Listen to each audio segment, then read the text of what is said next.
pagi. Saya hari ini akan diberi kesempatan untuk menjelaskan sedikit tentang lensa kontak. Baik, lensa kontak itu apa? Mari kita masuk pengertian dulu. Lensa kontak adalah alat bantu berupa lensa yang lunak seperti plastik mengatasi gangguan refraksi atau gangguan penglihatan berupa miopia atau rabun jauh, hipermetropia atau rabun dekat, ataupun astigmat. Lensa kontak ini menjadi salah satu pilihan untuk koreksi refraksi selain kacamata. Nah, pilihan ini bisa dipilih karena lensa kontak memberikan rasa yang lebih nyaman, kemudian memberikan lapang pandang yang lebih luas dibandingkan dengan kacamata. Nah, apa aja sih indikasi lensa kontak? Indikasi lensa kontak yang pertama untuk koreksi refraksi tentunya atau optik, yaitu pada orang-orang dengan gangguan miopia, presbiopia, hipermetropia, kemudian afakia atau tidak ada lensa, atau misalnya anisometropia, yaitu perbedaan ukuran koreksi yang jauh antara mata kanan dan kiri. Misalnya yang mata sebelah kanan -5, yang mata sebelah kiri -1. Tentunya jika menggunakan kacamata akan menimbulkan distorsi atau pusing. Jadi biasanya disarankan dapat menggunakan lensa kontak. Yang kedua adalah indikasi kosmetik, misalnya ada kelainan di iris, kemudian misalnya untuk profesi artis atau atlet, karena lensa kontak bisa memberikan pilihan warna-warna tertentu gitu. Kemudian yang ketiga tentunya untuk terapi, misalnya ada kelainan kornea, permukaan kornea, biasanya menggunakan namanya bandage contact lens, atau untuk terapi juga yang dikenal untuk terapi adalah ortho-K. Ini digunakan untuk menghambat progresivitas miopia atau dikenal dengan cara memberikan tekanan pada kornea. Biasanya digunakannya malam hari saat tidur, sehingga minusnya dapat ukuran minus atau ukuran refraksi dapat berkurang, atau pada pagi hari tidak perlu menggunakan kacamata. Nah, untuk kontraindikasi penggunaan lensa kontak apa saja? Tentunya jika ada peradangan pada mata, entah mulai dari kelopak sampai permukaan bola mata, misalnya blefaritis atau bintitan, tinggilan, ada radang di bulu mata, kemudian peradangan di konjungtiva, sclera, kornea, bahkan alergi, ada konjungtivitis alergi ataupun alergi terhadap bahan lensa kontaknya sendiri. Selain itu ada juga kontraindikasi relatif, misalnya kebersihan yang buruk, kemudian pasien yang belum paham tentang perawatan lensa kontak atau tidak paham, misalnya anak-anak, kemudian tidak mampu memahami resiko penggunaan lensa kontak, kemudian penurunan sistem imun, hamil, kemudian gangguan produksi air mata, karena kan lensa kontak ini akan ditempelkan di kornea, sehingga orang-orang dengan kondisi tertentu di mana kondisi air matanya atau kelembapan permukaan bola mata tidak sebaik orang normal, tidak disarankan menggunakan lensa kontak. Apa aja sih jenis-jenis lensa kontak? Nah, yang pertama dibagi berdasarkan posisinya, yaitu scleral lens atau corneal lens. Scleral lens digunakan atau ditempelkan hingga menutupi sclera, dan corneal lens hanya digunakan ditempelkan di kornea. Kemudian bahannya ada yang rigid atau keras, ada yang soft contact lens, yang sering lebih banyak ditemukan yang soft contact lens ya. Kemudian yang rigid ini dibagi dua lagi, dari yang bahan yang permeable terhadap O2, ada bahan yang non-permeable.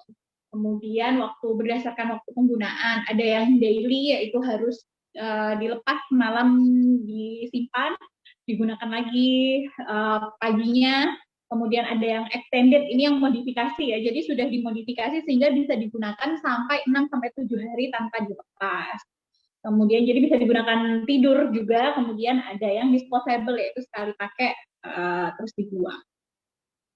Untuk yang kita masuk dulu untuk di rigid contact lens ya, yang hard. Ini ada yang non permeable, ada yang permeable. Yang non permeable bahannya itu PMMA, ya memang tidak difusi oksigennya tidak sebagus yang permeabel dengan O2, tapi bahannya ringan, kemudian mudah diproduksi, tentunya harganya lebih murah dibandingkan dengan yang permeabel terhadap O2. Tapi kekurangannya kurang lembab karena bahannya tidak bisa apa ya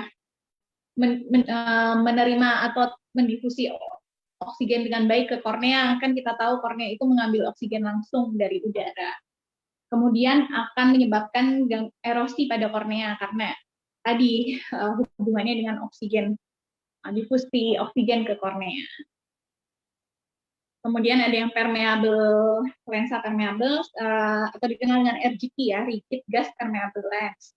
Itu koreksi optiknya lebih baik seperti ini ya. Dilihat lensa kontaknya itu tidak menutupi kornea. Nah, di gambar kelihatan tidak menutupi seluruh kornea sehingga masih ada kornea yang bisa mengambil O2 langsung dari udara. Jadi bisa lebih baik dalam transport oksigen, difusinya lebih baik, kemudian lebih tahan lama. Biasanya bisa sampai dengan perawatan yang baik, bisa disimpan dan digunakan sampai 2 tahun. Kemudian karena bahannya itu rigid atau lebih keras daripada soft lensa kontak, dia bisa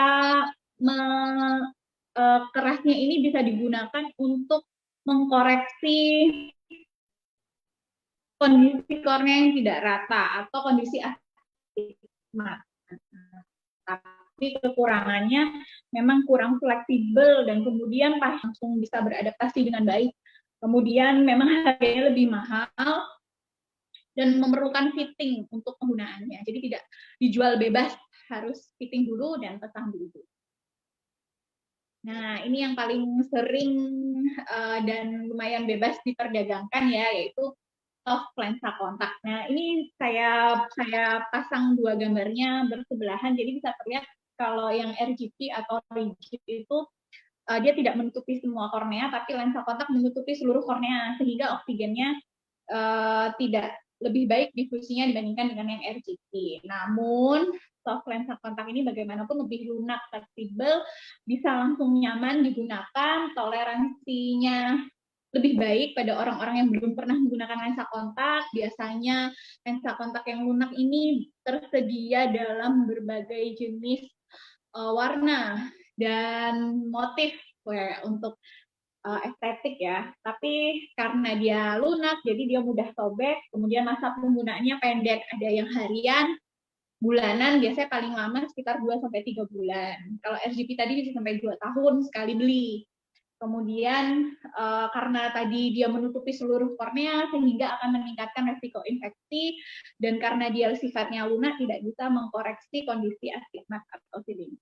Jadi hanya seri saja minusnya aja, misalnya ada minus dengan silinder, tidak bisa terkoreksi dengan baik dengan lensa kontak yang soft atau yang lunak. Baik, selanjutnya untuk jenis-jenis soft kontak lens ya, yang ada yang disposable atau sekali pakai, jadi sekali pakai bisa dibuang, ada yang non disposable atau disimpan untuk jangka waktu tertentu, ada yang 1 minggu, 1 bulan, sampai 2-3 bulan. Kemudian ada yang berwarna dan jernih, kemudian ada yang spherical itu untuk mengkoreksi minus saja, atau toric untuk astigmat. Kemudian ada yang extended wear, yaitu bisa digunakan, ini modifikasi, bisa digunakan sampai 6-7 hari tanpa dilepas. Ada yang memang harus dilepas setiap harinya, direndam sekitar 6-8 jam setiap hari. Bagaimana cara merawat lensa kontak? Ini yang penting jika kita ingin menggunakan lensa kontak. Yang pertama, tentunya jaga kebersihan, cuci tangan sebelum dan sesudah memasang atau melepas lensa kontak. Kemudian jika menggunakan riasan, gunakan sebelum melepas riasan. Begitu juga saat membersihkan, gunakan lepas sebelum membersihkan riasan. Kemudian gunakan cairan khusus pembersihnya. Biasanya yang digunakan ada multi-purpose solution atau juga yang mengandung hidroksi pembersihnya tertentu ya. Kemudian jangan menggunakan air biasa, karena air biasa tidak jelas sterilitasnya, justru rawan mengandung akantamuba. Nah, ini yang akan membuat keratitis atau infeksi di kornea. Kemudian untuk penggunaan yang daily, selalu lepas lensa kontak sebelum tidur, jangan sampai dibawa tidur, kecuali untuk yang extended wear. Karena kan kita tahu tadi lensa kontak itu menutupi kornea ya. Jadi kalau misalnya tidur, dibayangkan kondisi tidur di mana mata kita menutup, kornea juga sudah tidak bisa mengambil oksigen langsung, lagi ditutupi dengan lensa kontak. Kemudian bersihkan lensa kontak secara berkala dan buang wadahnya, wadah penyimpanannya setiap 2-3 bulan, wadahnya itu harus ganti.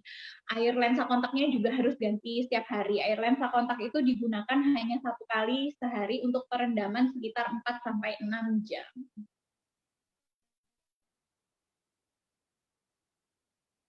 Oke, apa aja sih resiko penyakit mata yang bisa disebabkan karena pemakaian lensa kontak?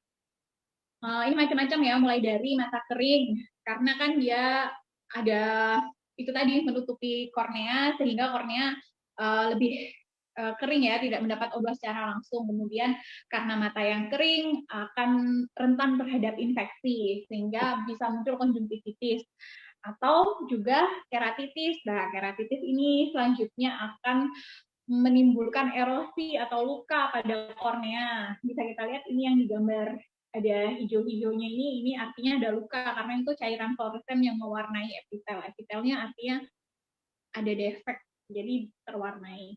Kemudian erosi yang lama tidak diatasi dengan baik akan menimbulkan ulkus atau ulcer, yaitu borok ya kalau kita tahu pada kornea. Nah, ulkus ini jika dia penanganannya tidak baik, sembuhnya tidak baik, akan menimbulkan bekas luka atau kalau kita bilang di kulit itu biasanya seperti keloid, di kornea itu namanya leukoma. Nah, ini yang akan membuat kornea tidak jernih lagi sehingga akan menyebabkan kebutaan. Kemudian tadi radang di kelopak mata juga bisa blefarit cairannya. Apa aja sering pada mata pada penggunaan lensa kontak? Yang pertama, memang kalau pada penggunaan lensa kontak jenis extended wear akan lebih rentan menyebabkan iritasi atau infeksi dibandingkan dengan yang daily atau disposable. Maaf, saya tadi sinyalnya kurang bagus. Jadi kembali lagi, penggunaan lensa kontak jenis extended wear ini memang sudah dimodifikasi sedemikian rupa sehingga bisa digunakan lebih lama daripada yang daily wear. Tapi tetap saja karena dia menempel lebih lama di mata kita akan menyebabkan beresiko menyebabkan iritasi dan infeksi dibandingkan dengan yang daily atau disposable. Kemudian tidur dengan menggunakan lensa kontak juga tidak disarankan karena akan menghambat difusi oksigen, kemudian menderita iritasi pada mata. Tentunya jika menderita infeksi atau iritasi tidak disarankan menggunakan lensa kontak dulu ya, karena kan akan untuk pengobatannya lebih sulit karena menggunakan lensa kontak itu tadi. Selain itu akan mengakumulasi kuman dan debris di lensa kontaknya. Kemudian tidak menggunakan cairan pembersih lensa kontak yang disarankan, misalnya menggunakan air jasa atau tetes mata yang sembarangan, bukan cairan lensa kontak. Bagaimana sih mekanisme lensa kontak ini bisa menyebabkan peradangan? Yaitu kita lihat ya, penggunaan lensa kontak yang di atas 8 jam akan menyebabkan hipoksia atau kurangnya oksigen di kornea. Sehingga permukaan kornea yang harusnya moist atau lembab menjadi kering. Nah, permukaan kornea yang kering ini akan menyebabkan bentuknya irregular. Nah, di sana bentuknya jadi tidak rata, akhirnya menjadi sarang kuman atau debris, jadi tempat tersembunyinya kotoran atau kuman di kornea, sehingga akan menyebabkan tadi karena sudah kering, kemudian ada kuman di kornea, akan menyebabkan peradangan atau infeksi pada kornea. Kapan sih perlu periksa ke dokter mata? Untuk pengguna lensa kontak memang harus periksa ke dokter mata setiap tahun ya, rutin. Kemudian yang kedua, bila ada rasa tidak nyaman, mengganjal, biasanya menggunakan lensa kontak nyaman, tapi kemudian terasa tidak nyaman. Kemudian pengeluaran air mata yang berlebihan. mata merah, bengkak, nyeri, silau, kemudian sensasi atau rasa gatal, kemudian tentunya penglihatan kabur. Jika penglihatan kabur terus merah, nyeri, ya sebaiknya periksakan diri ke dokter mata. Begitu yang bisa saya sampaikan tentang lensa kontak. Semoga membantu. Terima kasih.